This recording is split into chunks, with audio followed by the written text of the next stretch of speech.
Gravação iniciada, presidente. Boa tarde, estamos retornando aqui do intervalo, estamos no dia 24 de março de 2021, na nossa reunião de março de 2021, no período da tarde, fizemos o intervalo e agora estamos retornando para a continuação dos nossos julgamentos. Então, agora, o próximo processo é um processo de minha relatoria, o número 61 da pauta, recorrente, Nelson Vieira Filho. Bem, eu peço, Vênia, para os colegas, para ir direto ao voto, porque tem uma questão de conhecimento. E aí a gente já veria logo isso. Veja. O recurso especial interposto pelo contribuinte é tempestivo, restando perquirir se atende aos demais pressupostos para o seu conhecimento. Foram oferecidas contra razões tempestivas. O processo trata de exigência de imposto de renda à pessoa física relativo ao exercício de 2010, tendo em vista glosas de despesas de pensão alimentícia judicial paga a filhos que, à época, contavam com 25, 28 e 29 anos, sem qualquer comprovação de incapacidade laborativa. O colegiado recorrido negou o provimento ao recurso voluntário.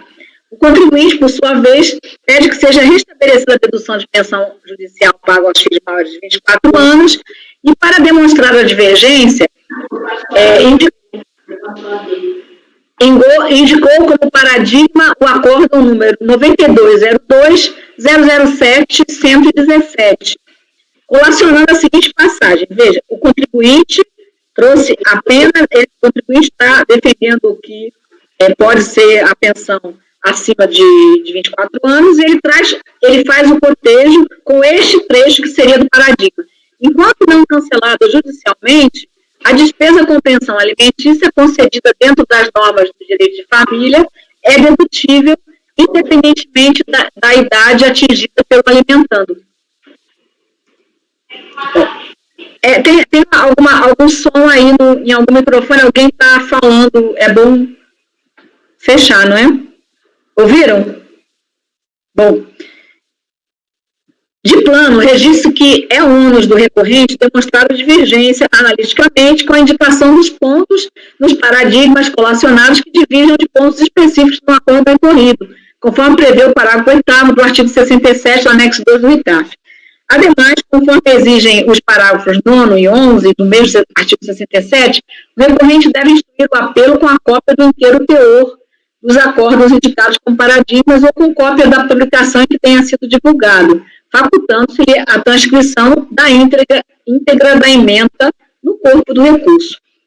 Vejam, está aí os dispositivos, né? Compulsando-se o recurso especial de folha 108 a 117, verifica-se que o contribuinte não transcreveu cópia integral da ementa do paradigma indicado, não juntou ao apelo cópia do inteiro teor julgado ou cópia da publicação que tenha sido divulgado, tampouco apresentou cópia de sua publicação.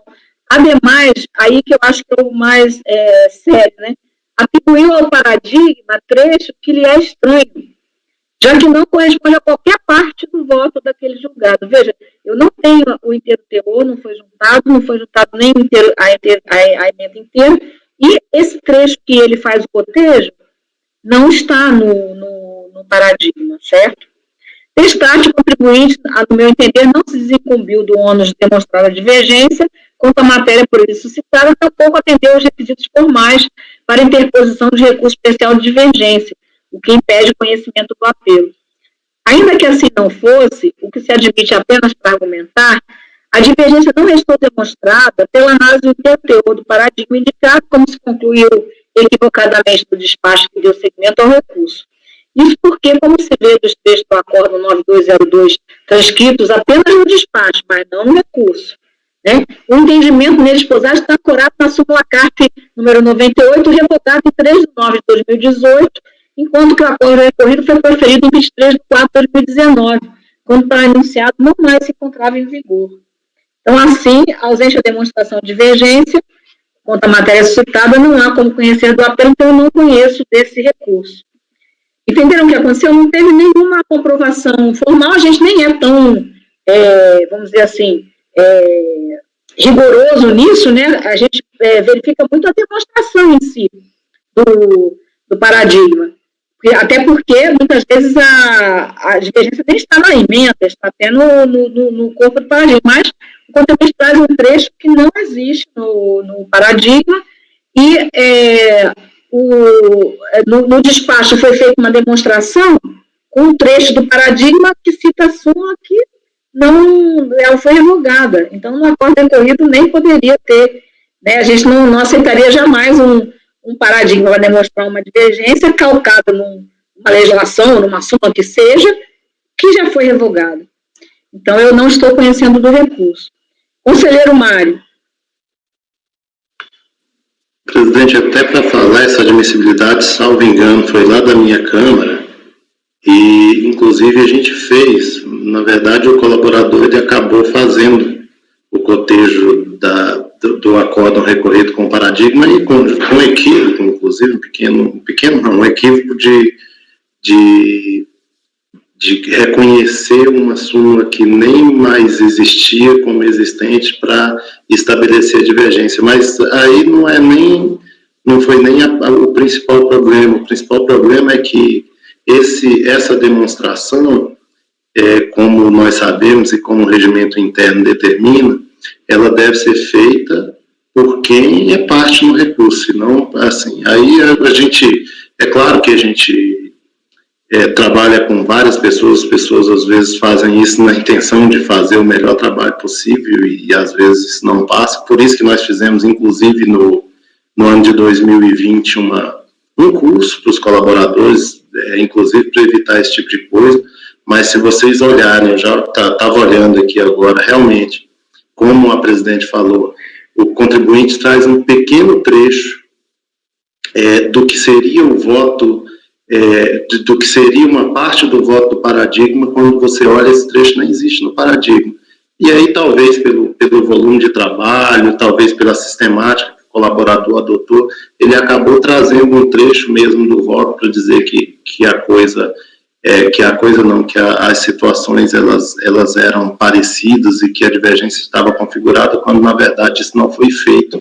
Eu não digo que não tenha sido feito adequadamente pelo recorrente, não foi feito de jeito nenhum, né? Aliás, é uma coisa assim, bastante reprovável você trazer para uma demonstração de divergência um suposto trecho de um voto que não existe lá no voto quando você vai olhar.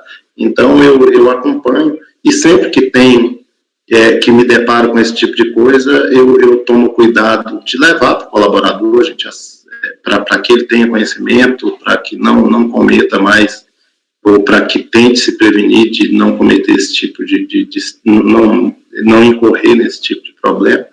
Aí essa é uma das situações que eu vou levar, que é uma situação bastante desagradável, né? A gente fazer um despacho e, na verdade, o despacho não foi exatamente fiel àquilo que estaria no recurso. Então, presidente, eu acompanho pelo não conhecimento também. Eu só quero ressalvar aqui que essa questão é uma questão de difícil, vamos dizer assim, identificação por parte de quem vai assinar o despacho, porque você vê ali o cotejo, foi feito realmente, o cotejo trazido, né, pela parte. Então, o mínimo que a gente faz de despacho no mês são 60, 65.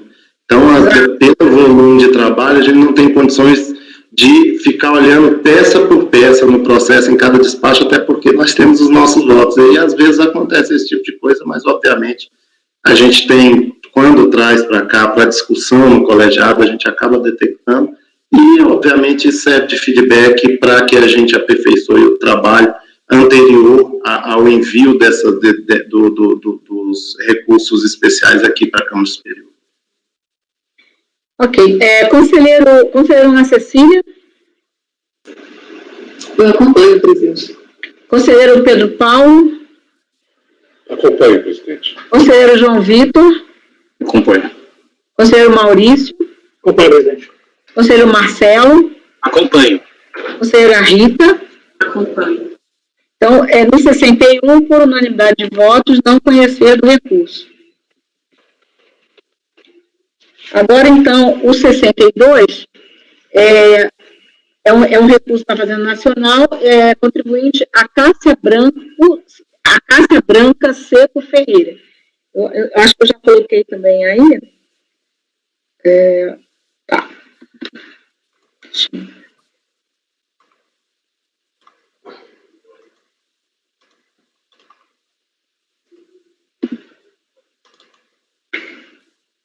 Bom, esse aqui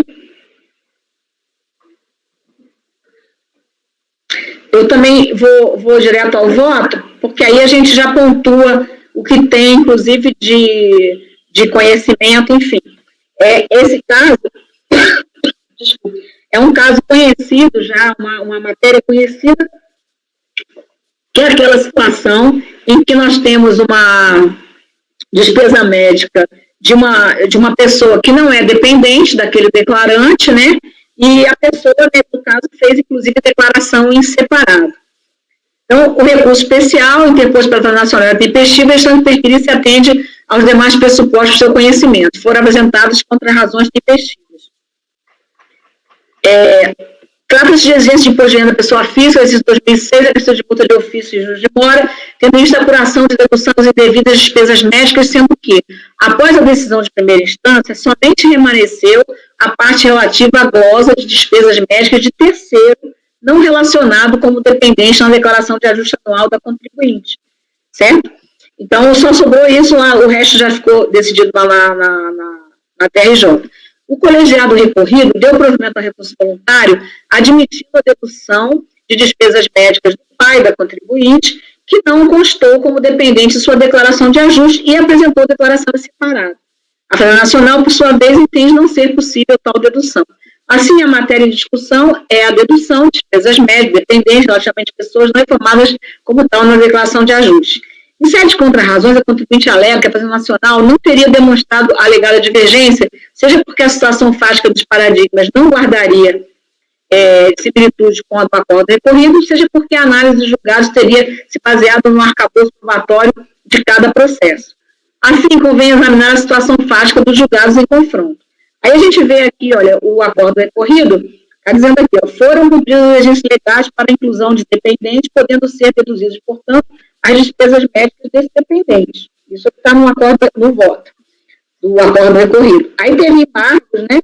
E aí os embargos, ficou mais, ele deu mais subsídios aí para entender o resultado. Assim, comentário sobre a omissão apontada. No item 1, o acordo embargado do acordo embargado se vê que foi indicada a disposição de lei para definição de quem pode ser dependente na declaração. O fato do dependente declarar em separado não é impedimento de lei. É matéria interpretativa expressa em atos infralegais e não concordamos com sua aplicação justamente por estar sem respaldo da lei.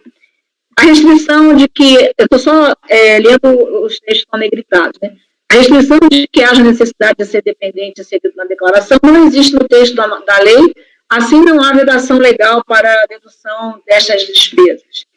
E no final aqui, se as despesas médicas se enquadram nas condições acima, podem ser deduzidas, regramentos infralegais não podem estabelecer restrições com consequências na base de cálculo do imposto sem previsão legal.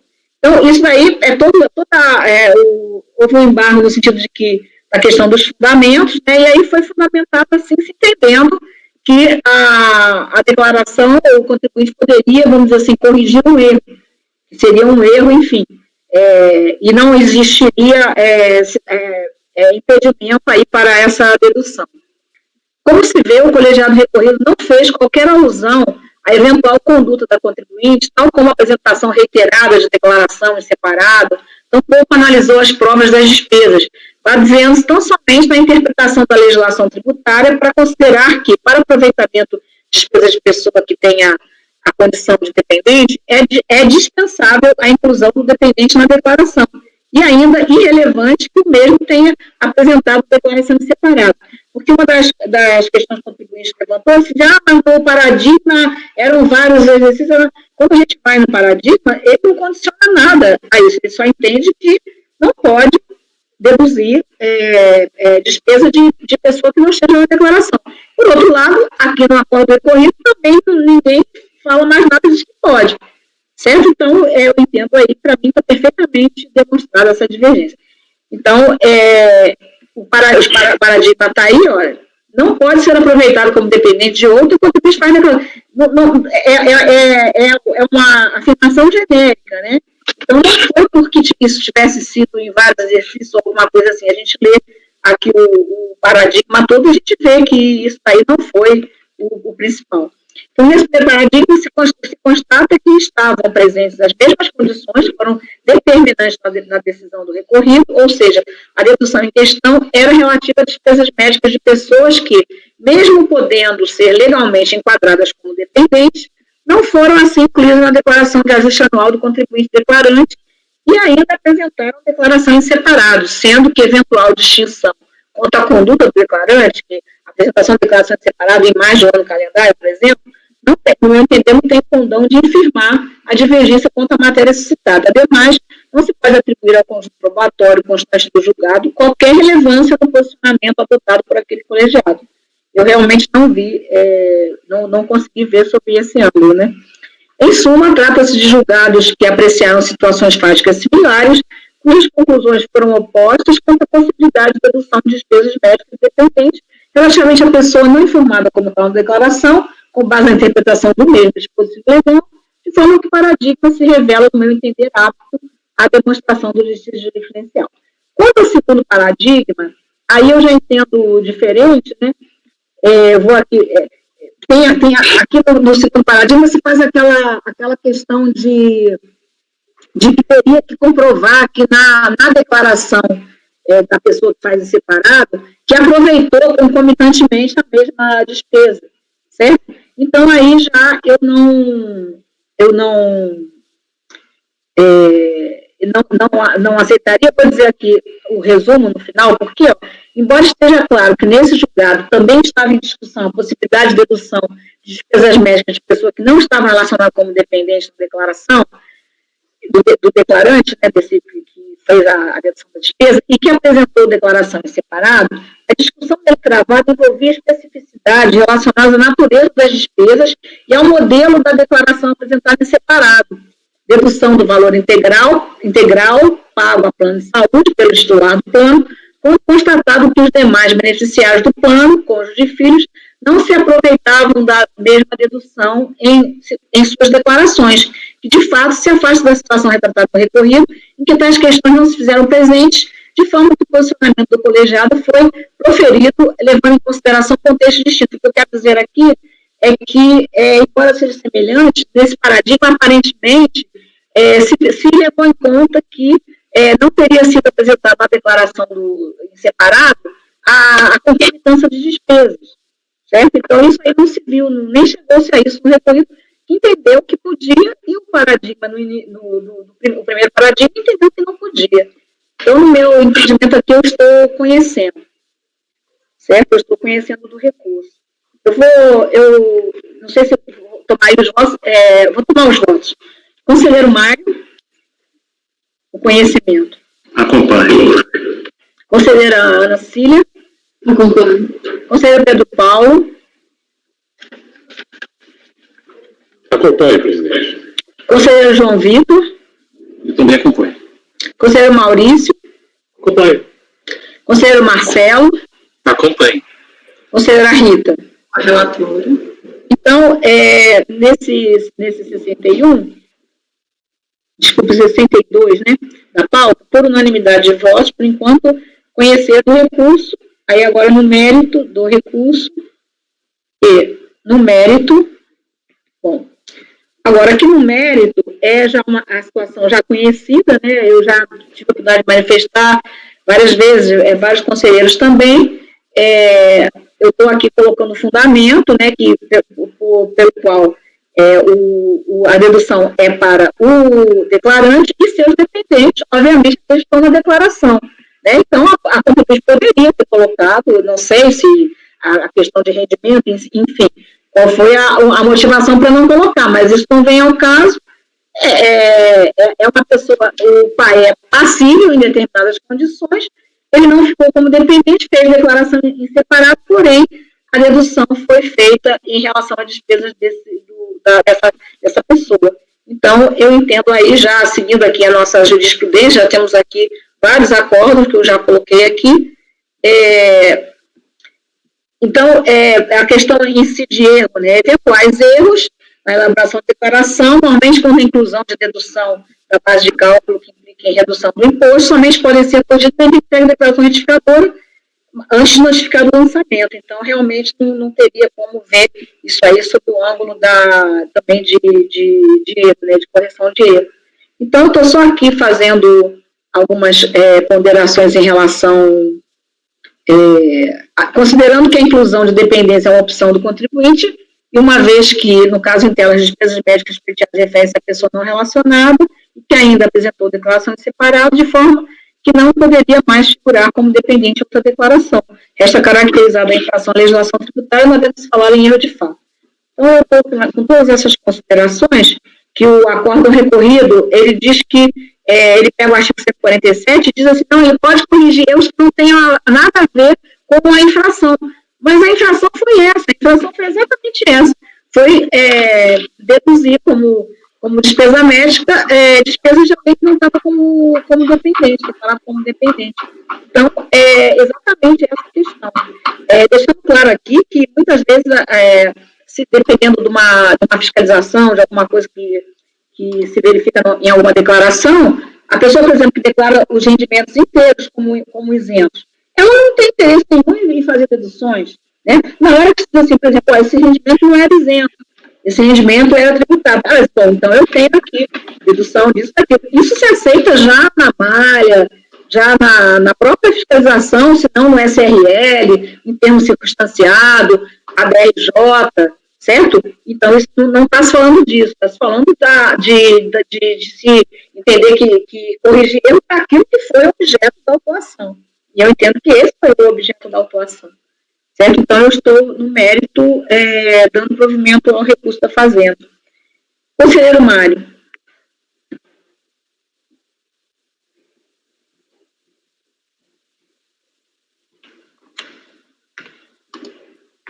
Um minuto aqui, presidente, que o tempo não está abrindo, não. Eu acompanho. Conselheira Ana Cecília. Acompanho, presidente. Conselheiro Pedro Paulo. Com a relatora, presidente. Conselheiro João Vitor. Com a relatora.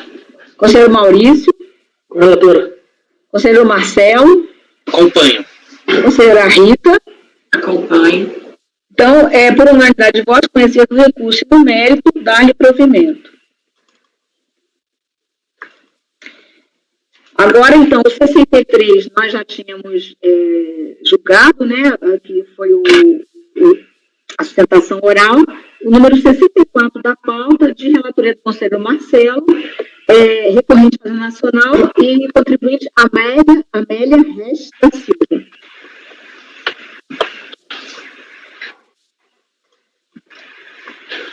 Trata-se de recurso especial da Fazenda, face do acórdão de número 2401-007132, em sessão de 6 de novembro de 2019, julgou o recurso voluntário da contribuinte, em decorrência de autuação relativa à omissão de rendimentos, de variação patrimonial descoberto nos meses de abril, junho, julho, agosto e dezembro de 2007, se verificou excesso de aplicações sobre origens, não respaldado por rendimentos tributáveis, não tributáveis, tributados exclusivamente na fonte, objeto de liquidação definitiva, e B, omissão de ganhos de capital na alienação de bens e direitos relativa ao fato gerador ocorrido em 5 de setembro de 2007. Aqui, emenda do acórdão, o processo foi encaminhado à Procuradoria, interpôs o recurso especial, que no primeiro momento foi o despacho de admissibilidade negou, através de agravo foi dado acolhimento parcial para um novo exame de admissibilidade. Aí, no caso, foi atendido apenas para relativo a ser discutida a matéria penalidades, multa agravada, agravamento da multa de ofício por falta de atendimento à intimação. A contribuinte foi intimada, né, e das demais decisões, enfim, mas sem apresentação de recurso especial ou contra razões, deixando transcorrer em óbice o prazo para qualquer manifestação. Aí, no voto, conheço do recurso. No mérito, o aresto recorrido fundamentou o afastamento da multa agravada com os seguintes fundamentos. Contudo, em relação ao agravamento da multa, entendo que a decisão de piso merece um pequeno reparo.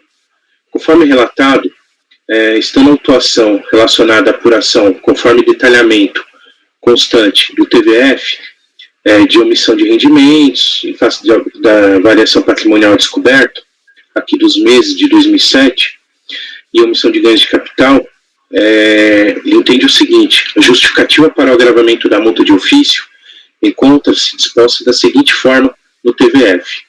Prevê o artigo 44 da Lei 9.430, que nos casos de lançamento de ofício será aplicada a multa de 75% sobre a totalidade ou diferença de imposto ou contribuição nos casos de falta de pagamento ou recolhimento, de falta de declaração e nos de declaração inexata. O parágrafo 1º dispõe que esse percentual será aumentado nos casos previstos aqui em lei, né? E, enfim, conforme relatado neste termo, não resta dúvida que Eugênio Rosa e seu cônjuge, aqui no caso a recorrida, Amélia Resch, se enquadram na hipótese prevista no parágrafo 2º do referido artigo, já que não atenderam a qualquer das intimações para prestar esclarecimentos ou documentos.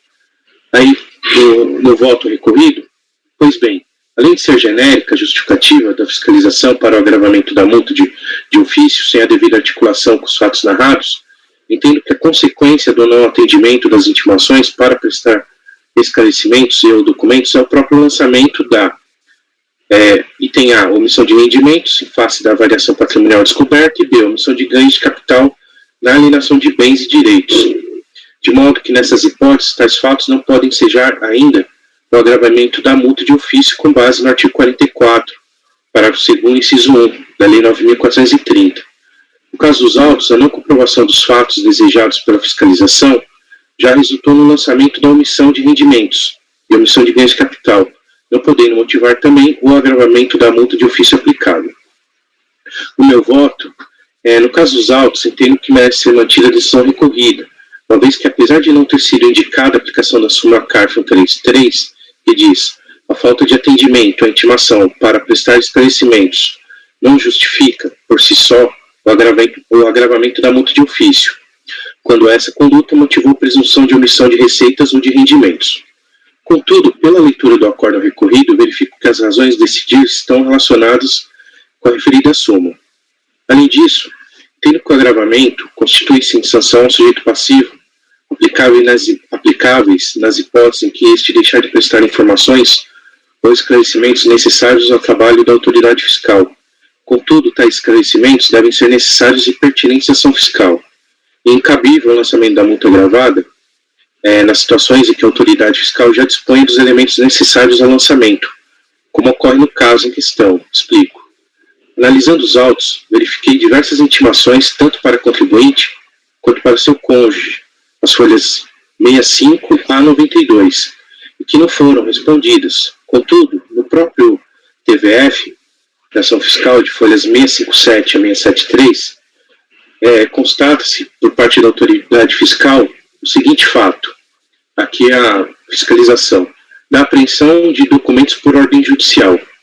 No curso dos autos, número 2009, que seria o ano, né, da Justiça Federal, em que o cônjuge da contribuinte, Eugênio Rosa, era investigado, foi autorizado o compartilhamento total de informações, dados, provas e documentos entre a Polícia Federal e a Receita, permitindo-se o acesso deste ao material de áudio, dados produzido durante a interceptação telefônica, demais diligências policiais levadas a efeito, com possibilidade de utilização de tais provas nos procedimentos fiscais eventualmente instaurados. Em 12 de 3 de 2010, foram ordenados mandados de busca e apreensão na residência de Eugênio Rosa e no seu escritório.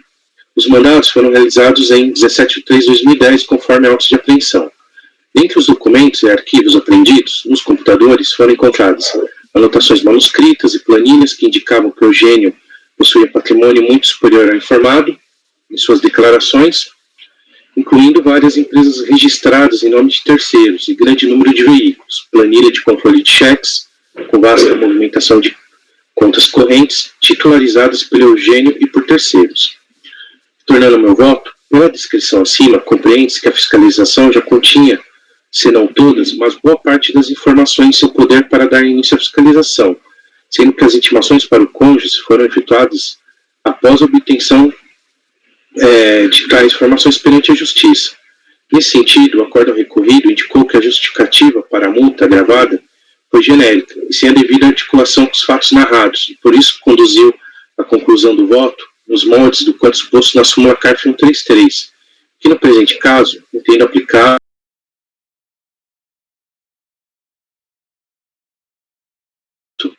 com esse do recurso especial. Caiu, né? Caiu para vocês? Caiu. Ouviram falar? Ouviram falar? Sim, foi rápido. Agora tá meio piscando, eu vou fazer aquela coisa que o Mário me... Mas eu acho que aí é no geral, porque está aqui também. Eu também, presidente. Então deve ser coisa do programa aí, né? Eu vou retornar aqui também.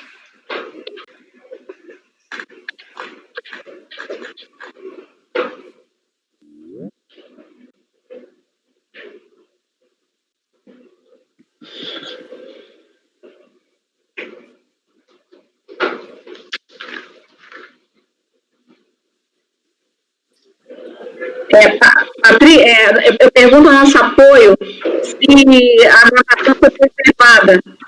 Sim, permanece gravando e tivemos uma instabilidade geral, doutora. Tá, perfeito, ok. É só para nos certificarmos se a gente teria que sair e entrar de novo. Mas então sigamos. Aí só recapitula o pedacinho do finalzinho do resultado. Tá. Ouviram do item 13 e 14 do voto? Tá. Aí na conclusão, eu conheço do recurso da Fazenda e no mérito nego-lhe provimento. É só uma questão, eu creio que essa súmula CARF é especificamente para depósito bancário, não é isso? Todos os precedentes são depósito bancário, foi isso que, exatamente o artigo 42, isso aí está atrelado, só para historicamente a gente ver o que aconteceu, existia aquele pendente de julgamento, aquela decisão lá do STF em relação à quebra de sigilo. E muitos contribuintes alegavam não apresentar nada em função de que isso seria quebra de sigilo. Como havia alguma coisa ainda para ser decidida, e realmente isso era até um argumento de recurso, não se entendia que na hora que o contribuinte não dava os extratos, enfim, que isso não seria passível de agravamento, até porque tinha esse pendente. Isso é só para ver o histórico, então, se tem na hora que se diz assim, quanto a legislação já prevê as consequências, porque se ele não apresentar, pede aquela RMF, né, a Relação de Movimentação Financeira. Se ele não disser a origem, é presunção de rendimento. Então, eu creio que nesses paradigmas precedentes da súmula, não tenha a APB, né, a creação automática coberta. Eu creio que não.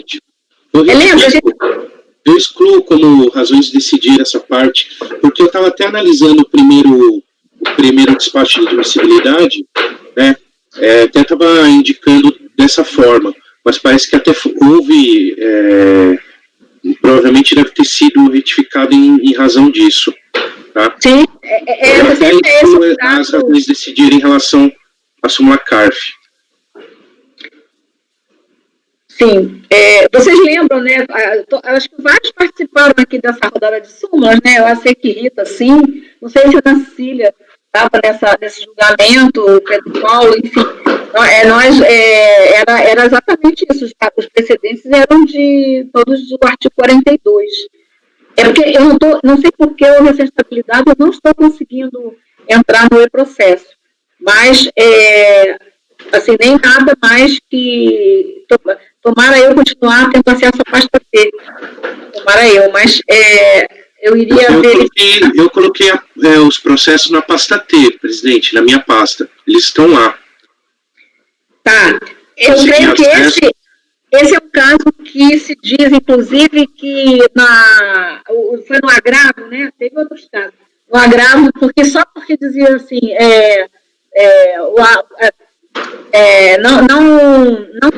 não cabe agravamento quando tem a consequência. Aí se tem, sei lá, em algum momento que a consequência é o lançamento, mas não sendo presunção, como era o objetivo da súmula, né, sempre foi, pode jogar que todos os casos é isso. É porque não entregou, pega a RMS e principalmente no contexto que estava pendente de alguma coisa lá no STF. Agora, na verdade, muitos despachos de admissibilidade entenderam e por dizer que o acordo aplicou entendimento de súmula quando fez isso. E aí vai para o agravo, eu já vi, pelo menos eu já vi alguma coisa nesse sentido, não sei se é o mesmo, que ele diz assim, olha, para entender que o acordo recorrido aplicou o entendimento de súmula, é preciso então interpretar que na súmula daria também tudo isso que está no acordo aqui, toda essa incidência tributária, que não era a questão. Então, teria que ter uma interpretação, por isso que eu acho que ele acabou dando... Eu queria olhar a isso, mas não consegui entrar no meu processo. Eu vou abrir aqui, presidente, só um minutinho. Eu abro. Eu estou com ele aberto aqui no meu computador. Mas, assim, na hora que não se deu seguimento para isso, entendendo que era a súmula e o agravo, deu seguimento exatamente entendendo que não era a súmula, que o acordo recorrido, não se pode interpretar num despacho de admissibilidade que o acordo recorrido aplicou o entendimento de súmula, porque você está interpretando, então, o entendimento do acordo para dizer que é o entendimento da súmula, certo? Então, eu vi alguma coisa nesse sentido, em termos de agravo. Não sei se esse caso é igual, pode ser que tenha tido outros, né? Bom, o conselheiro, então, está... Doutora Maria Helena, a cópia do processo está na pasta T, pelo que eu... Pois eu ainda estou conseguindo acesso a... Eu vi aqui o despacho de admissibilidade do segundo, né? Primeiro, justamente por isso, o primeiro levou seguimento com base na súmula CARF 33, né? E o despacho do agravo está a folha 785, que isso, trata dessa parte. Ele afastou a súmula e deu seguimento. Ele reformulou o primeiro despacho, né? Foi bem essa colocação que a presidente colocou. O despacho do agravo fala o seguinte... de outros giros salientes que no recorrido não se mencionou a citada súmula, nem se fez qualquer registro no sentido de que ambas as infrações foram lançadas por presunção. Nesse contexto, considerar que o Aresto aplicou o entendimento da súmula 133 exigiria não só uma interpretação do enunciado sumular, como também pressupor que as duas omissões foram lançadas por presunção, o que extrapolaria o juízo de admissibilidade. Normalmente, quando não se verifica dentre os precedentes que deram origem à citada súmula, aí se indicando aqui, algum no qual se tem entendido que é aplicável o agravamento de multa em caso de omissão de ganho de capital. Bem no sentido que a senhora colocou. Pois porque, na verdade, a súmula a gente não tem que interpretar, né? É o que está ali. A súmula são os precedentes, né? É aquilo que está sendo formulado. E aí eu creio que não tenha essa questão, por isso que eu disse, teria que primeiro interpretar o que é a súmula e o que o acordo recorrido decidiu. E aí as duas interpretações que não caberia no despacho de admissibilidade. Bem, você falou que tem o processo, tá? A Amélia Rest, né? Mas enfim, eu já tenho condição. Vocês já podemos votar? Vocês querem olhar, discutir, fazer alguma coisa? Você está, então, conselheiro, mas não aplicando, já está restituindo? Isso, eu retifico essa parte da súmula, que até tem outra causa de, tem outra motivação aqui também, mas eu retiro essa parte da súmula, questão da presunção aí, tá? Mas mantém em relação no item 14, no item 11, praticamente, né? Que eu indico, além disso, tendo com o agravamento da multa, constitui-se sanção, aplicável nas hipóteses em que este deixar de prestar informações ou esclarecimentos necessários ao trabalho da autoridade fiscal. Contudo, tais esclarecimentos devem ser necessários e pertinentes à ação fiscal e incabível o lançamento da multa agravada nas situações que a autoridade já disponha desses elementos. Aí eu identifico aqui o que a fiscalização colocou aqui no TVF, tá? E eu excluo a parte da súmula CARF. Certo. Conselheiro Mário. Podemos tomar os votos? Querem discutir? Podemos? Conselheiro Mário. Presidente, estou lendo aqui por causa dessa reformulação. Se tiver alguém querendo fazer alguma discussão, mas eu vejo que... Eu só queria fazer um comentário rápido. Tem um paradigma que é o... Paradigma não. Um dos precedentes da súmula aí não é depósito bancário. É caixa credor. É o quê? Caixa credor. Quando estoura o caixa da empresa, o caixa fica credor. Mas é por causa de depósito. Porque depósito... É análise do livro caixa, provavelmente. É de pessoa física? É pessoa jurídica. Não, pois é, por isso aqui não deve ser depósito bancário, até porque trouxeram física e jurídica para valer para os dois. Então, mas não tem nenhuma menção a depósito bancário. Estouro de caixa deve ser por causa de conta bancária, saldo de conta bancária, enfim, alguma coisa. Eu imagino. Mas não é isso. Não é isso que ele está falando. É isso que é a questão. Não é. Eu imagino. Se achar um APD, tudo bem. Mas teria que ser 5. Por isso é que eu acho que aí foi feito para depósito bancário. Foi assim a intenção da súmula. Sim. Falei isso que você ia falar. Imagino que se realmente há esse precedente de discussão de caixa, é porque a inteligência da súmula é nesse sentido, assim, se a legislação já impõe a tributação pela inércia da entrega do documento, por uma presunção legal, e aí saldo de caixa é uma presunção legal também, também é uma forma de depósito bancário, passivo a descobrir, aquele pessoa jurídica lá, né, passivo fictício, né, quando você intima um cara para um passivo dele na presença do esclarecimento, a autorização te autoriza a entender como aquilo, uma PD mesmo, você tem uma aplicação de recurso, você não comprova a lei. Então, eu sempre tive que a inteligência dessa súmula, ela assim, se aplica, claro que a esmagadora maioria isso é depósito bancário, né? Mas assim, se refere aos casos em que a presunção legal milita sempre em favor do fisco, né? Então, se o contribuinte não atende a intimação para esclarecimento, isso por si só já impõe, já autoriza o fisco que cobre o imposto, né? O imposto não é uma multa, o imposto decorrente dessa negativa. Então, eu sempre entendi nesse sentido, assim, em que pese os precedentes, por sua maioria, né? Quase maioria, se referirem a depósito bancário. Daí, pelo que eu estou dizendo... Precisa ser 5 precedentes. Então, o que eu vou me ater que tá. Agora, se tiver algum de APD, mas seria 1, né? Então é isso que eu estou dizendo, não é... Não, mas eu entendo assim, não é APD, mas é uma outra presunção que é diferente da presunção de depósito bancário de origem privada. Mas súmula não é lei. Súmula não passou pelo Congresso. A súmula só pode simular, ela não pode ir adiante dos precedentes. Então, mas um dos precedentes... Mas tem precedente de acréscimo patrimonial descoberto? Se tiver... Tem precedente de acréscimo patrimonial descoberto dentre esses aí? São precedentes que tratam de presunção. Não, aí a gente teria que estar fazendo uma generalização ou fazendo uma extensão, né? A súmula não pode ir ali. Por isso é que toda hora a gente tem que ficar reformando súmula, porque coloca coisa que não é.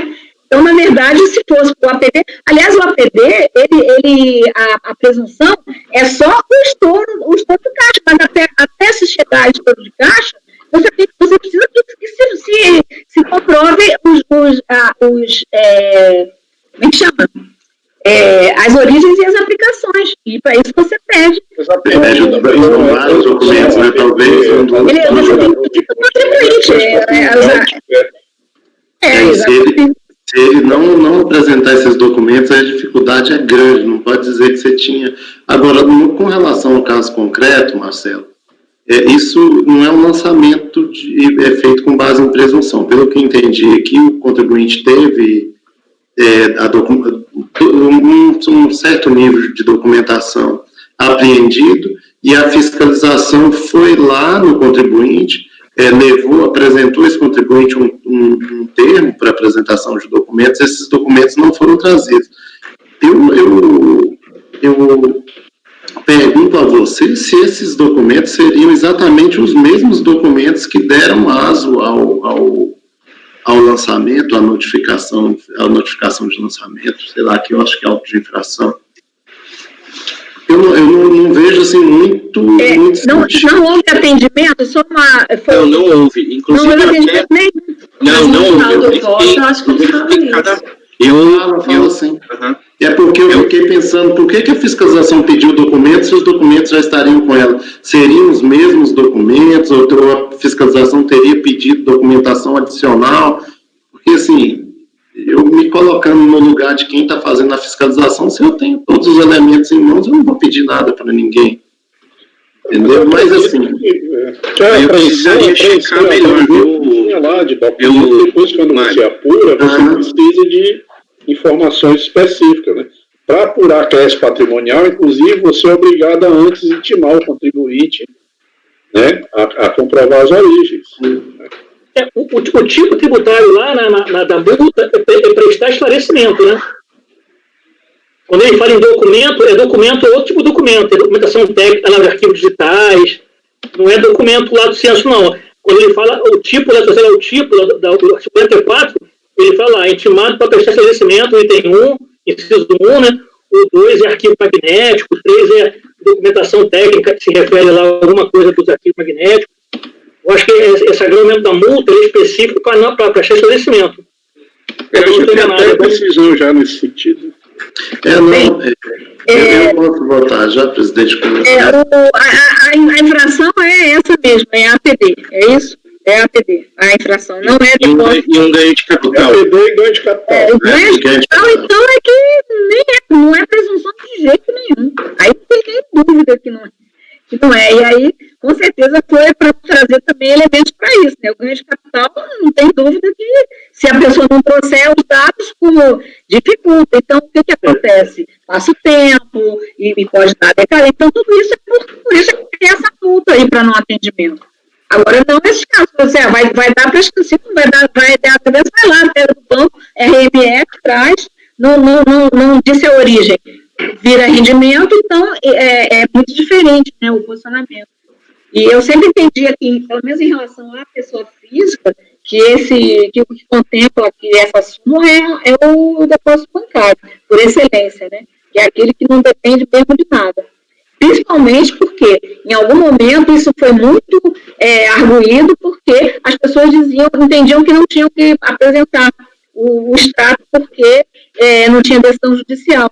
Então, até, quando estava pendente, tinha muita essa alegação. Eu sempre entendia que, se isso é uma alegação, inclusive, de defesa, e tem alguma coisa pendente, assim, não caberia aí ter esse agravamento, né? Bom, podemos, então, tomar os votos? Conselheiro Mário. Presidente, eu acho, assim, que nós aqui no colegiado já tratamos, eu queria só fechar aqui a questão com relação aos documentos, porque se fossem exatamente os mesmos documentos, eu poderia até pegar o processo em vista para dar mais uma olhada, mas pelo que foi esclarecido pelo Maurício, depois eu li aqui, estava olhando aqui no próprio voto do conselheiro Marcelo, foi feito a solicitação de um conjunto de documentos que não foram entregues. Mário, desculpa interromper, é o seguinte, a gente está julgando agravamento ou qualificação? Agravamento. Mantida, a qualificação ficou mantida. Ficou só agravamento. Só agravamento. Então, assim, com base em outros julgados que a gente já trouxe por aqui, presidente, aqui é um recurso especial da Fazenda Nacional, então vou abrir a divergência para dar provimento ao recurso especial da Fazenda Nacional. Conselheira Ana Cecília.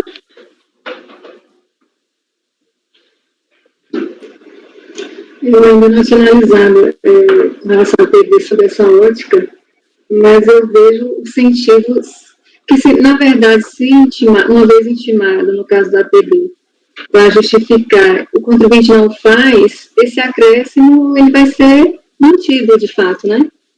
A consequência é essa. É a mesma lógica que a gente usou para a questão da súmula. É a mesma lógica. Embora a súmula não trate sobre a APB, trate especificamente do depósito bancário, mas acho que foi a mesma razão jurídica que a gente utiliza para fundamentar. Eu vou acompanhar o relator, e vou revisitar o tema depois para analisar com calma, mas a princípio eu vou acompanhar. Conselheiro Pedro Paulo.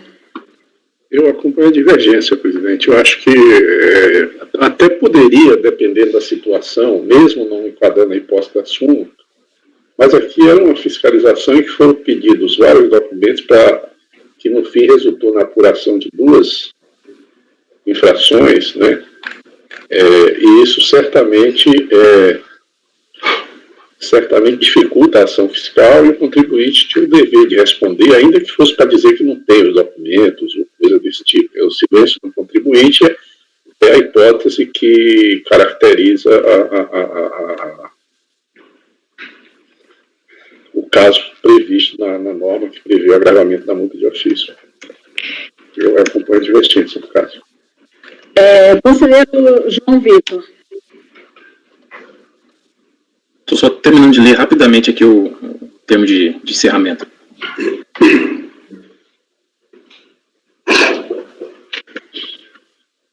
Acho até que mais pelo ganho de capital do que pelo acréscimo patrimonial. Porque o acréscimo patrimonial, o contribuinte tem que comprovar as origens. Se não comprovar a origem, ele considera que não tem, mas no ganho de capital, não. Sim, no ganho de capital não tem como fazer, ele não vai saber o valor da aquisição, o valor da... Agora, não atender, né? Não atendeu de jeito nenhum, né? Então também isso que a gente até às vezes discute o que é atender, né? Se é atender, levar o documento que precisa, ou levar outro documento, ou levar incompleto, mas aqui nem foi atendido nenhum. Bem, conselheiro João Vitor está olhando, né? Eu dou provimento parcial, é o recurso da Fazenda, não é isso? Dou provimento parcial para manter o agravamento da multa em relação à acusação de omissão de rendimentos decorrentes de ganho de capital. A infração, né, de ganho de capital. Bom. Isso. Olha, João, você mencionou agora, e eu estava só fiz análise com relação ao APD, né? Esqueci que estava tratando também, estava abarcando essa situação. Então, a minha divergência é semelhante à que foi colocada pelo João. Porque eu tratei e tratei de forma semelhante apenas o APD, o ganho de capital não. Então, seria também da mesma maneira. Sim. Conselheiro Maurício. Presidente, eu vou acompanhar a divergência, mas assim, eu tenho... São 2 divergências, Maurício, você tem que escolher uma. Eu vou acompanhar a divergência aberta pela Ana Cecília, em relação a só manter para o agravamento no que toca aí o ganho de capital. Uhum. Sim. Conselheiro Marcelo, relator. Conselheira Rita. Eu vou acompanhar o relator, assim, embora realmente eu não me lembre do debate da súmula propriamente dito, doutora Maria Luísa, o entendimento que eu tinha dela era bem semelhante ao que o Maurício colocou. Para mim, ela não era restrita a depósito bancário, embora os precedentes fossem nesse sentido, mas a ideia é que, uma vez, né, sendo possível o lançamento sem a informação do contribuinte, né, ou seja, esse lançamento arbitrado, né, seria desfavorável ao contribuinte, a não apresentação do documento seria prejudicial só a ele mesmo, então não haveria necessidade de agravamento dessa multa. Mas a súmula ela é específica no caso do lançamento por presunção, quer dizer, segundo a interpretação do Maurício, que até acho que concordo com ele, não é só a presunção de depósito bancário, mas outras presunções. No caso de presunção ou arbitramento, que é uma forma de presunção, né, tanto que essa súmula do saldo credor de caixa, ela enseja um arbitramento. Se o contribuinte não atende, você faz o arbitramento. Então, o contribuinte atendendo ou não, a posição do FIS está garantida. E até em alguns processos, ainda na composição com o doutor Luiz Eduardo e com o Heitor, a gente discutiu isso e tinha também aquela ideia de que esse não atendimento, ele geraria penalidade se o fisco fosse, se ao fisco fosse necessário circularizar algum tipo de informação para poder fazer aquele lançamento. E aqui, no caso, como o relator colocou, a fiscalização já tinha conhecimento dos fatos a partir do processo judicial. e da busca e apreensão que ela tinha feito na residência dos contribuintes e obtido os documentos que deram origem, então, a essas autuações. Então, nesse caso aqui, eu vou acompanhar o relator. Se eu não estou enganado, a gente afastou, se eu não estou enganado, né? A gente até afastou já a aferição multa e de aferição indireta, esses casos em que o fiscal não tem a base de cálculo e faz por aferição indireta, em função dele não ter apresentado algum documento. Em cima dessa lógica de que a inércia do contribuinte só fez facilitar a vida do fisco, né? E nada influiu aí para ter que exigir algo a mais da fiscalização, né? Parece que não é o caso do lançamento do APD e do ganho de capital, porque, na verdade, no APD você tem que fazer um cotejo entre origens e aplicações, né? Mas quando você estima ele apresentar a comprovação das origens, né? Claro que se não apresentar a origem, você considera que não tem origem, né? Tudo bem. Mas no ganho de capital, não. No ganho de capital, você pode fazer um lançamento e depois te apresentar numa outra fase e você jogar o lançamento em... O ganho de capital eu concordo que realmente a inércia do contribuinte só faz dificultar a vida do fisco, né? Agora, no APD... Olha, gente, súmula, desculpe, não é para criar essa discussão. Súmula é uma coisa objetiva que não pode se afastar do... Não é a questão da súmula. Eu sei, o que eu estou dizendo é que está se dando, assim, nessa discussão, estou vendo que está se dando uma, vamos dizer assim, uma conotação genérica, né, está se expandindo para uma coisa que era apresentada precedente. Por que não se trouxe 5 de APP, por exemplo, para botar dentro da súmula, né, para subsidiar a súmula? Poderia, né? Então, eu sempre entendi e eu olhei esse precedente para a nossa sessão aqui, era o depósito bancário. Eu não vi outra incidência. Certo? Porque hoje está em RPJ, mas para nós era aqui. Não vi nada de outras coisas. Agora, ganho de capital é que realmente... Não, sim, o ganho de capital não tem dúvida. Eu estou na dúvida em relação à APD. Você acha que na APD a inércia dele não ajuda o fisco no levantamento da base? Não, eu acho que ele tem que trazer as origens e aplicações. Ele não pode pegar de outro lugar. É isso que eu estou dizendo. Como assim, já tem... Não é um arbitramento, não é uma presunção, não é uma apuração do crédito descoberto. É que a súmula, ela não pode se afastar do precedente, por quê? Porque na hora que você está analisando um caso concreto, por exemplo, do depósito bancário, aí você diz assim, ó, no caso do depósito bancário, já tem uma consequência aqui, que é o quê? Deixa eu pegar a RMF, se não disse o que era, dizer que é rendimento e pronto. A contribuinte, se dissesse o que era, poderia ter a tributação só do rendimento líquido, né, com alguma dedução, alguma coisa, e aí qual é o ônus? É um depósito vira inteirinho o rendimento, isso é uma grande punição, certo? É isso.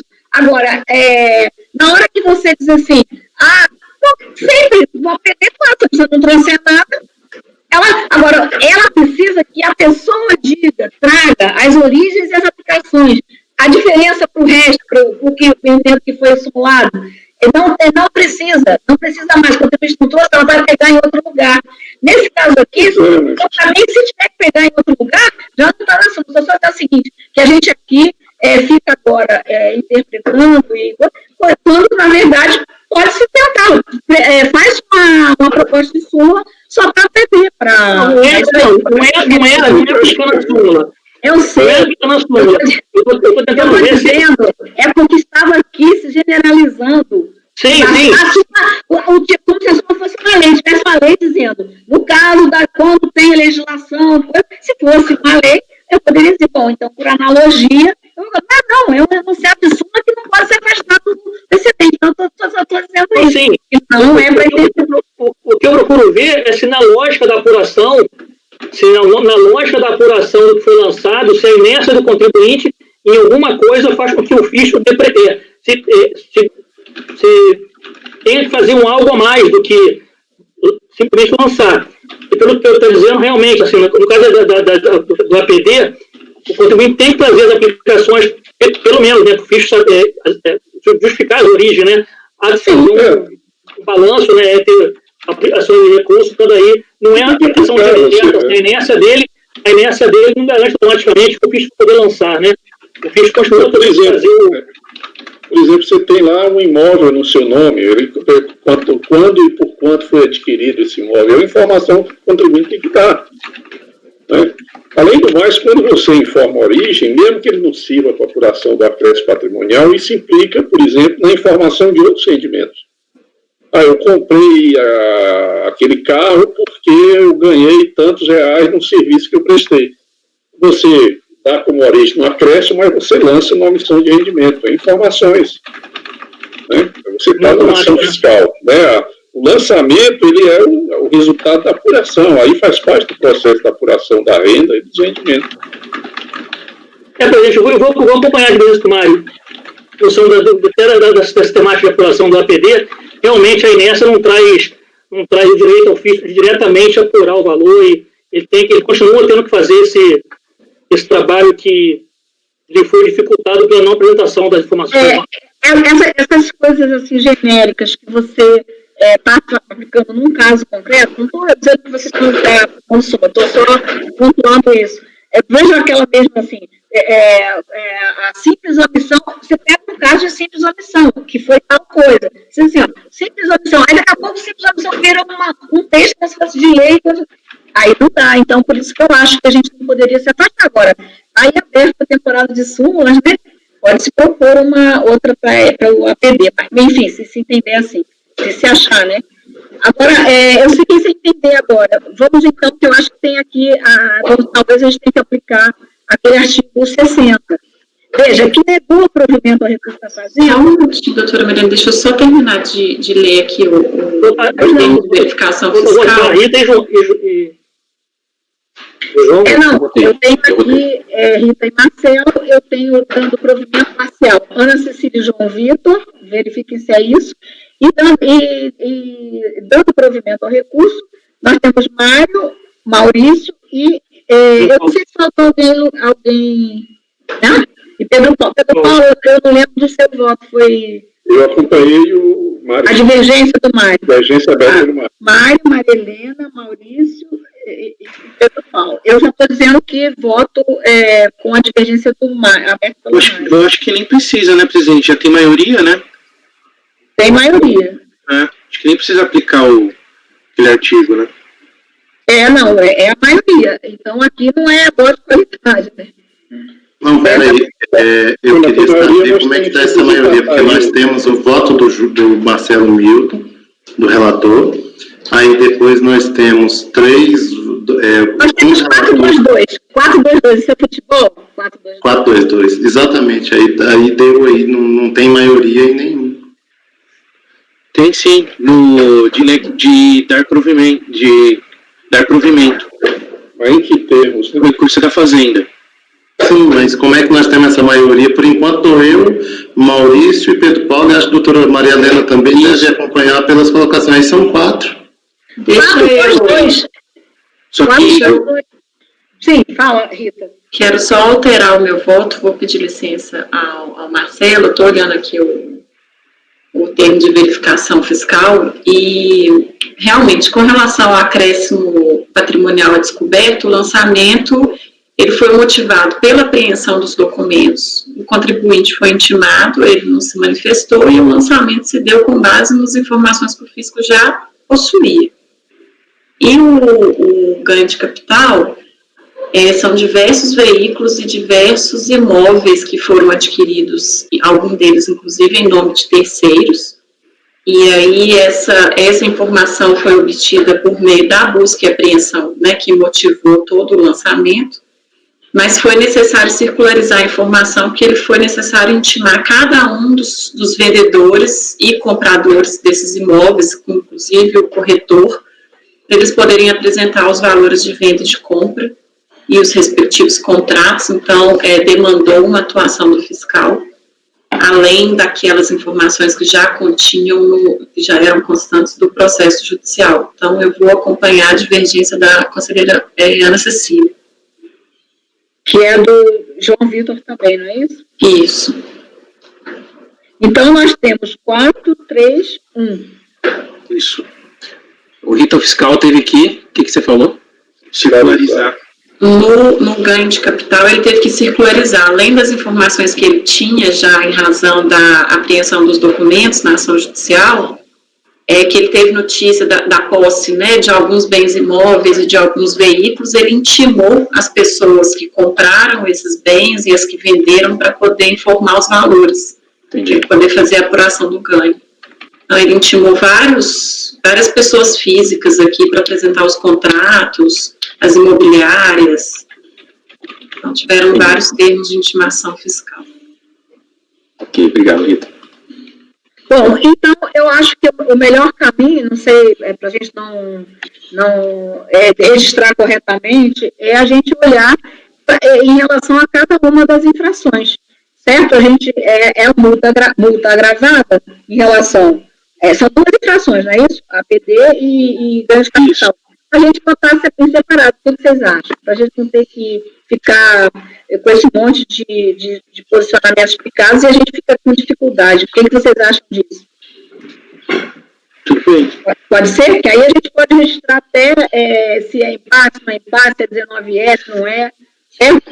Então, eu vou tomar aqui os votos em relação ao APD, tá?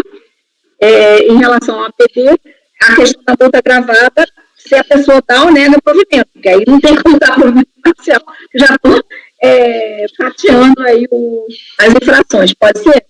O relator, então, está dando provimento, Marcelo Milton, aí eu tomo o voto do Mário, em relação ao APD. Presidente, com relação ao APD, eu nego o provimento, eu abro a divergência para negar o provimento. Tá, então... Seria para dar provimento, né? Aliás, desculpa, eu abro a divergência para negar provimento. Para dar provimento. Dar provimento, negar provimento. Eu estou tentando fazer a forma mais tranquila. Então, aqui, no caso do APD, negar provimento é o Marcelo, né, o relator, e aí o Mário abre a divergência dando provimento, não é isso? Aí a conselheira Ana Cecília. Nessa parte eu estou acompanhando o relator. Ana Cecília, Pedro Paulo. Eu provimento. Pedro Paulo, tá. E o João Vitor. Nego. João Vitor.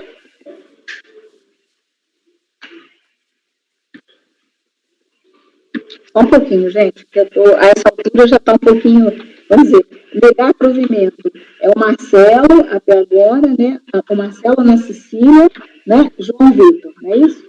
E aqui dando provimento o Mário, o Pedro Paulo, né? Aí agora Maurício. Diligência.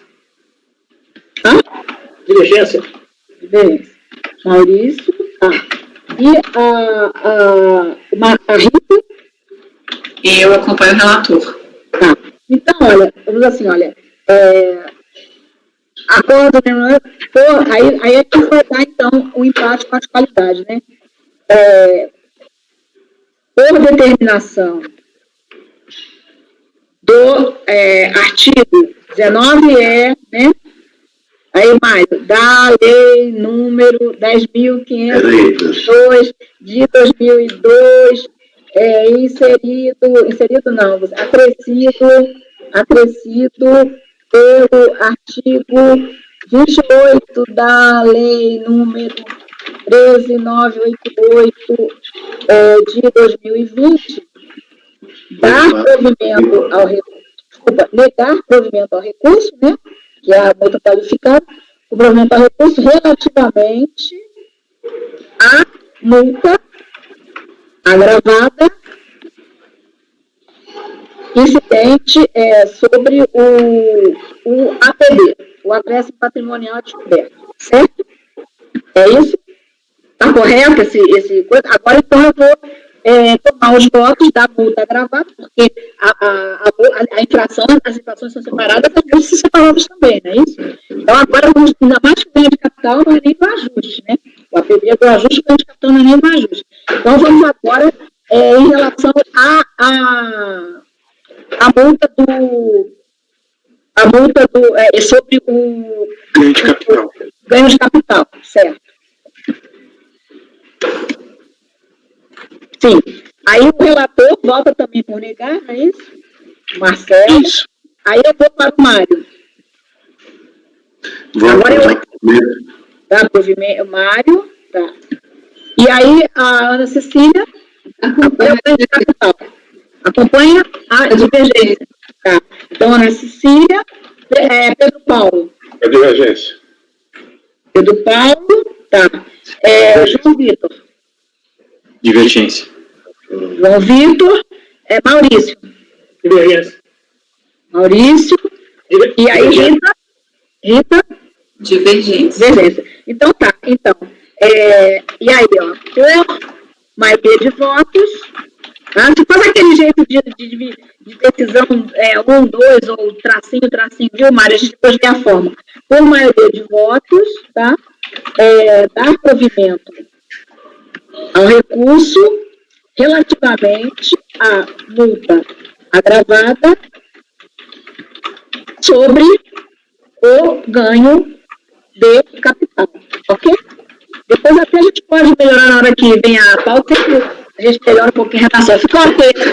Eu acho melhor a gente deixar, porque aí não tem como a gente ficar fazendo aquela monte de isso, aí vai, vota isso, vota aquilo. Bem, agora vamos, qual é esse é o número 64, né? O 65 da pauta, ficou ok, gente? Presidente. Sim. Quem designado.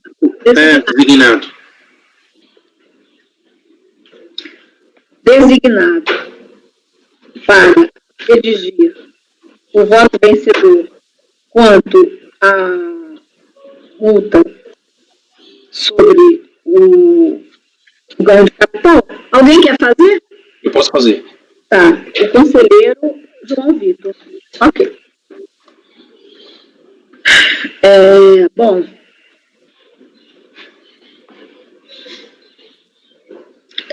Agora estamos no 66, não é isso? 65. 65, certo, 65. É de minha relatoria. Presidente, mas eu acho que o voto vencedor tem das duas. Não, que deu qualidade na primeira. Deu qualidade, fica o. Alguém discorda do voto do relator? Foi afastada a multa no APD. Hein? Foi afastada a multa no APD, né? Sim. Isso, foi mantido o voto do relator. O relator não foi vencido nas duas situações? Não. Só na segunda. É porque deu qualidade na primeira. Deu qualidade na primeira, por isso que eu votei em separado. Exatamente para isso. Tá certo, tá. Como os entendimentos foram bem marcados para uma coisa e para outra, não é nenhum problema se fazer também separar, porque aí fica mais fácil também para o voto vencedor, só faz um, e o relator já fez o do APD, né? É o que ficou valendo pelo empate. Certo? Pelo empate. Bom, agora então, vamos para o número 65 da pauta, né? É um processo de minha relatoria. O contribuinte, a recorrente Fazenda Nacional, e o interessado é José Cristiano Zaparoli. Aí é o caso exato disso aí, e é exatamente depósito bancário.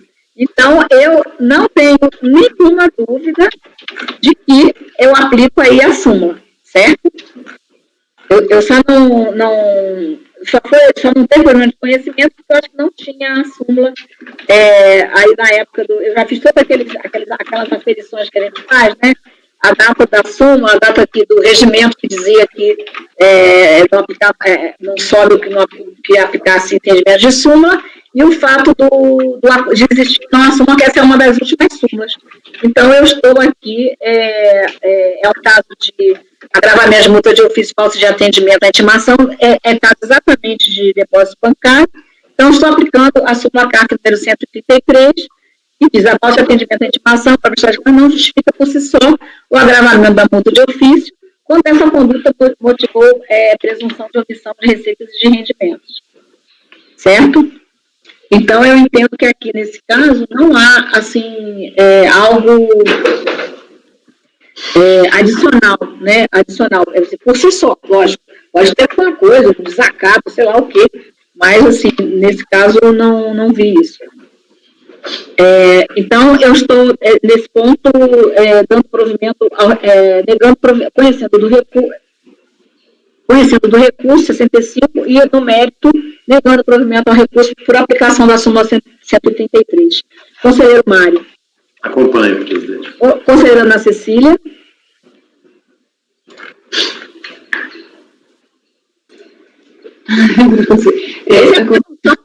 Por isso. Acompanho, presidente.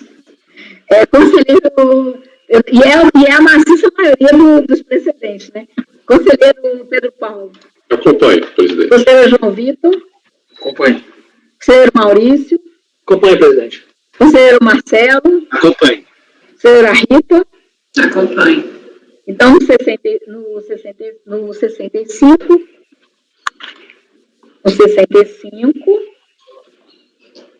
por unanimidade de votos, conhecer o recurso e, no mérito, negar o provimento. Só uma curiosidade, lá na Câmara Superior da primeira sessão, eles não conhecem do recurso. É porque eles, aí eu vou dizer até o posicionamento nosso aqui, que a gente acabou ficando o nosso posicionamento, é o seguinte, a gente entende todas aquelas questões ali no momento da admissibilidade, é dirigido à admissibilidade. E aí eu acho que, assim, meu pensamento, uma certa desvalorização aqui na Câmara Superior, que você está tratando de conhecimento, você falar, voltar para uma etapa de admissibilidade, em que a admissibilidade foi correta, porque eu não poderia fazer outra coisa, se tiver essa aferição, e aí não conhecer.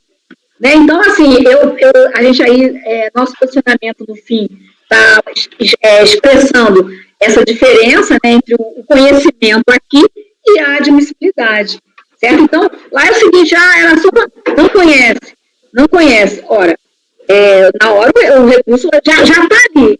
Primeiro, se esse posicionamento eximisse a gente de ter julgamento na Câmara Superior, fazer assim, não, isso aí sai da pauta e vai direto para alguma coisa, não tem que julgar, não tem... Aí era outra coisa, mas a gente tem que relatar. Então, não há, para mim, não há diferença entre você dizer que não conhece e você dizer, dentro de uma admissibilidade que foi correta, conhecer e aplicar a súmula. Né? Porque aí eu não sei também, até você não pode tirar da parte né? Porque assim, ainda que fosse contrário de súmula, ele poderia trazer um paradigma que a súmula foi aplicada incorretamente. Perfeito. E isso a gente pode chegar aqui e observar, né, que o recorrido aplicou a interpretação. E aí, se a gente não conhece, você não chega nesse mérito, você pode até cercear o recurso. Eu acho que, assim, processualmente, esse posicionamento nosso é o correto, não que a gente queira ser o dono da verdade. Tudo bem, com todas as bens de primeira sessão, mas creio eu que uma adversidade que foi correta, não podia fazer de outra maneira. Que trouxe até aqui, outra coisa é a gente aqui aplicar assim, uma falta de interesse, uma perda de objeto, em função do que a gente está julgando aqui. Mas isso aí e aí você como se você estivesse trazendo para a Câmara Superior aquela tarefa lá da admissibilidade, que é uma coisa preliminar. Eu penso assim, eu separo muito, né? Eu entendo que aquilo, a admissibilidade é uma coisa, o conhecimento é outra. Tanto até que eu dizia assim no início, o recurso é tempestivo e atende debaixo o pressuposto de admissibilidade, até o poder, assim, os pressupostos para o seu conhecimento. Porque pode ter sido atendido para a admissibilidade, mas para o nosso conhecimento aqui, você tem alguma outra coisa diferente. Agora, então, temos agora o 66 na pauta, relatório do Conselho Marcelo Milton. O recurso da Câmara Nacional, interessado, Antônio Fernandes de Oliveira Maia. Presidente, esse caso aqui é bem simples, vou até indicar o voto, dando provimento ao recurso da Fazenda, aplicando a súmula 108, que é juros sobre a multa de ofício. No caso, o acórdão recorrido tinha sido proferido antes da vigência da súmula, tá?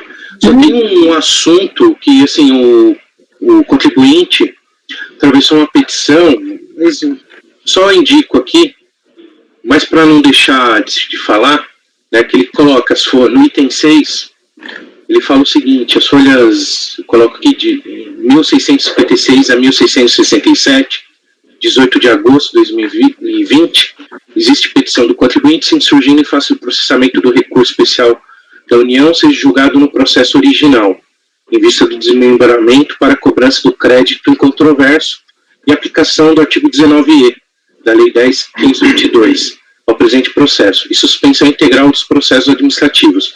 Aí eu só indico que, antes da análise do conhecimento e mérito, vou tratar dessa petição, sendo que a questão relacionada ao desmembramento do processo e suspensão integral dos créditos, essas matérias fogem da competência dessa turma, em relação a esses pontos, pois são assuntos procedimentais que devem ser verificados junto à unidade preparadora, mas que em nada compromete o devido processo legal e direito de defesa do contribuinte, posto que sequer se insurgiu no momento adequado em face da decisão da turma ordinária, estando em controvérsia parte do crédito, sendo que o que está em debate nos autos é o recurso da Fazenda em relação à aplicação dos juros moratórios sobre a multa de ofício. Portanto, não conheço dessa matéria. No item 9, quanto à aplicação do 19E, deve ser informado o contribuinte que o egrégio CARF está seguindo a legislação, como sempre o fez, não havendo que se falar em não aplicação dessa matéria, mas é assim, é mais para não deixar de falar e ele questionar posteriormente embargos.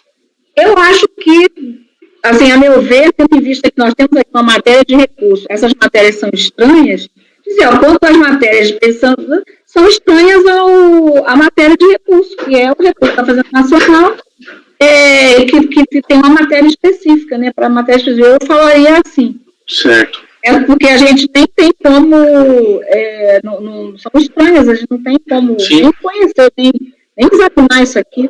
Tá. Eu coloco dessa forma como a senhora colocou, vou simplificar mais, tá? Mas assim, aqui eu estou conhecendo e aplicando a súmula do provimento ao recurso da Fazenda. Certo. Então, a súmula 108, né? Isso. Sobre multa, no 67, o relator está conhecendo, e no mérito do provimento, conselheiro Mário. Acompanho o relator, presidente. Conselheiro Ana Cecília. Acompanho. Conselheiro Pedro Paulo. O relator. Conselheiro João Vitor. Acompanho o relator. Conselheiro Maurício. Relator. Conselheira Rita, desculpe. Acompanho. Eu também acompanho. Então, no 67, por unanimidade de votos, conhecer e, no mérito, dar-lhe provimento. E agora, por fim, o 67 da pauta, de relatoria último processo da pauta, relatoria da conselheira Rita, a recurso da Fazenda Nacional, interessado Idemário Ferreira Silva. Ao mesmo tempo, a gente tem um lançamento de depósito bancário sem origem comprovada, o principal foi mantido e a turma a qual afastou a incidência de juros de mora sobre a multa de ofício. A Fazenda Nacional apresenta recurso, o contribuinte é intimado, não tem contrarrazões, não temos problema de conhecimento e eu estou dando provimento ao recurso da Fazenda para aplicar a súmula CARF número 108. Então, conselheiro Mário. Eu acompanho a relatora. Conselheira Ana Cecília. Acompanho. Conselheiro Pedro Paulo. É relatora, presidente. Conselheiro João Vitor. Com a relatora. Conselheiro Maurício. Acompanho. Conselheiro Marcelo. Acompanho. Eu também acompanho. Então, no 67 da pauta, né, por unanimidade de votos, conhecer do recurso com mérito, dar-lhe provimento. Só um minutinho que eu anotei uma coisa errada. Eu vou... deixa eu arrumar aqui certinho, depois sendo mérito, dar-lhe provimento. Bom, aí, gente, olha, nós temos aqui já estamos bastante já próximo do horário, não temos como estender depois das 18. Aí eu pergunto, o número 20 da pauta, era o que faltou. Aí eu pergunto se a gente teria condição de julgar isso em 10 minutos, se é uma coisa simples, senão a gente deixa para amanhã. Número 20 da pauta. Acho que é um processo meu. Acho que é um processo meu. Ele tem muita coisa, presidente. Ele tem questão de conhecimento também, sabe? Então não há problema nenhum. A gente não tem como. Estamos já. Eu não me lembro de nada que ficou para trás. Lembram de alguma coisa? Não ficou nada, presidente. Era só isso. Só o número 20. Então, amanhã, nós temos pouquíssimos processos, mas temos uma sustentação oral de manhã e à tarde, acho que um acompanhamento. Certo? Aquele processo que eu falei, que acabou, eu tive que rápido colocar no final, porque senão comprometeria já a numeração e já estava para ir para a publicação. Apenas nós atrasarmos a publicação. Esse acompanhamento do 82 não é da PGFN, não, né, doutor? Não, é do contribuinte mesmo. É do contribuinte, Rita, já vou te dizer. Tem até aqui Não precisa, era só para... Na esperança. O Rui Pereira Lobato. E esse acompanhamento, e aqui o da manhã, eu acho que é o doutor Leandro. Videoconferência. Videoconferência. Certo? Então, gente, olha, então a gente interrompe, né? Hoje e amanhã, então, nós na primeira oportunidade, logo de manhã sobrar tempo, a gente faz o 20, senão a gente faz à tarde, tá bom? Combinado. Sobrando um tempo, ninguém sabe, né? São poucos processos, a gente pode até buscar processos que não tenham acompanhamento da tarde para voltarmos só para fazer o do acompanhamento. Isso a gente tem 2, né? Exatamente, só ficaram 2, aí a gente pode até trazer os que tem, para que a gente tenha só para fazer o do acompanhamento, tá bom? Gente, olha, obrigada.